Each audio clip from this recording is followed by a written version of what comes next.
Ngasigi videos dagi Nupi mana gynecologist Amada dagi matam chupada Hangningba Wahang taragi paukung khangminasi.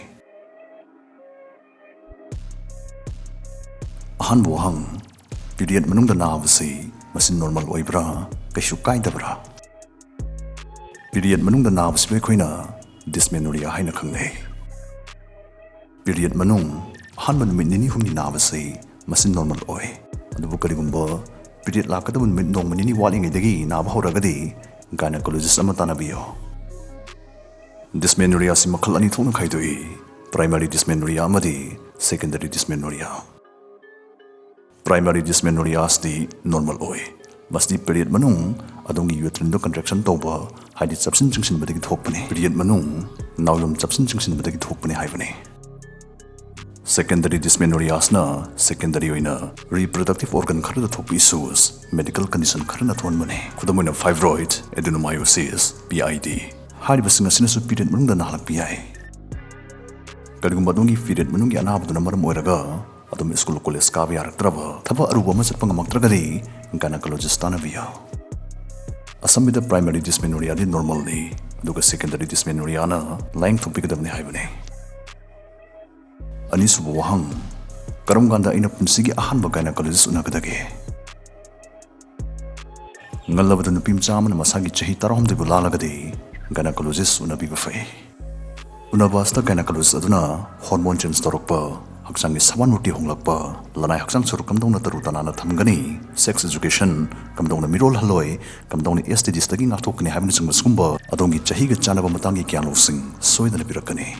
Hariba khudingmakna nupi amana yam ngalingedi khangjalauba maruoi dasa tadringai. Gynecologist unabu chatkani haibis taida ikaingai kaisu leite. Haying tungda thorokpa yab khudong chadaba khudong thiba kyadagi masna kalhoba ngamdoribane. Aduga karigumba dumna period chang naidabagumba any issues leitragadi sigi ahanbu unabasdadi ayama matamda feel outhu kaisu hairoi. Ahumsubu Wahang ay uring yam thunge aise PCOS haibdu narazala. Uring khak thungaga PCOS oigani khanba yam lale. PCOS haibase masi nupi amagi magi hormone gi khalda akaiba piba karama henjana nupa gi hormone puthoksilakpadgumba phibamne. Masigi patient sing uring khak natana ate to palayong sing hakchang chawkhatpa arum behenkatpa mai thabang nangana chingmada kahina to hausilakpa thagi khungchat chang nairaktabna chingmade to palayong sing su thingnagani. Karingmadum da PCOS ki jingnab leiragadi scan tawraga hormone test tawraga tangdang makhangdokpa yagani. Marisubu Wahang numit kun marini khudinggi period lakpase masi kaisu kaidabra normal oiba jingbra. Kaisu kaite normal oi. Mamangi period ka handaki period ka gi maraki kanabase masi numit kun mathoini dagina numit kun thramangani phawoi biyai. Masi maraks da lagadi normal singi. Karigumba numit kun mathoini gi mamang natraga numit kun thramangani gi matungda lagadi natraga kahina I chalaba natraga numit tari ni dagi hena I chasilagadi madu abnormal singi gynecologist tanabiya. Manga suba Wahang nupa loinariba sexually active odiba nupi amana magi period laktragadi madu angang mirolabani lawba yarabra. Sexually active odiba nupi amana magi period laktabagi khwai common oiba maramse masi angang miron bahibsna oi. Adubu karigumadu oidabasu yawe.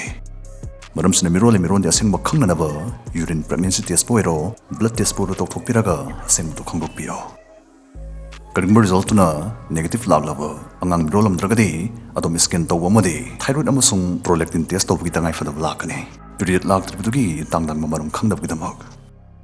Angang miron sunatabi nupi mana period laktabagi khwai common oiba maramse thyroid problem ngasai panjakiba PCOS amadi prolactin hormone wangkhat pahariba sigi maram ahumsna oigale. Taruksubu Wahang period mamangdaina khwairang khwisaunariba hakjang choktharibase masi kari maramgina.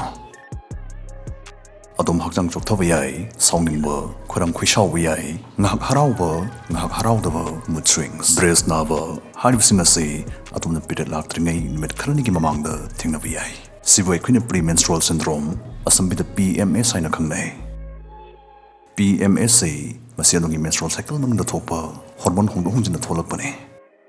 PMS asna masna dongi nongmugi punsida apanba piragadi yam chauna kaiba piragadi magi chething se hantanam kata modomna adongi punsi mahing lifestyle lu khaji hongtok tangai fade kudamoin hakjang sajal chang naina tawba junk food yarim khi chabi daba caffeine yarim khi avoid tawba balanced diet java harib sings tawragadi PMS na dongi nongmugi punsida apanba pirambadu pibam paglalakane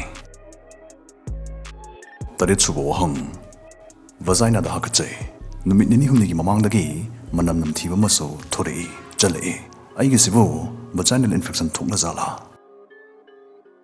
nupi amana magi cycle manungda angauba white discharge satpasei masidum chanai nupi kharagina magi cycle gi numit nini humni gi mamangda white discharge chalakpa yawe aduga nupi kharagina magi ovulation manungda chalakpasu yawe masin normal oiba thong singne adubu kanum chali baduna sangbanaba natraga napu maju changlaba manam sunam thiraba madi hakacharaba madu vaginal infection gi khudam oibi hai vaginal infection gi khudam layong sei masiyam yame panjakriba khrasna loibnate panam sina kari madum chingna lairagadi gynecologist tanabiya maramdi vaginal infection sei asi bacteria protozoa natraga fungal infection amektana thonba yai nangi infection do karina thonbano asengba khang hidak thabagi mathau tai nipan subo hang public toilet changbada urinary tract infection narakadra naroi maramdi adumna number 1 taw matamda adumgi private area do adum mahik mata yawriba kamotu ko thengna banate adubu kari gumodumna mahik yawa pot ama mafam dudi sok thenguraga khudhamdo hawdragadi adum e coli amadi salmonella na halakpadi ai mapun subo hang kamdongna igi private area se tarutana na thamgani kari kari to mathau tai mayap kandaba chumnai sapon amadi ising khakna adumgi private area do tarutana na thambi ai phikhagi fi lasingi tagum tagum sinabiyo yarim khi synthetic sinabigano tara subo wahang mirondnaba oral contraceptive pills na vasi masi safe oibra masi matam san sumsina silagadi tungda angang oibagi sakti handhalakpra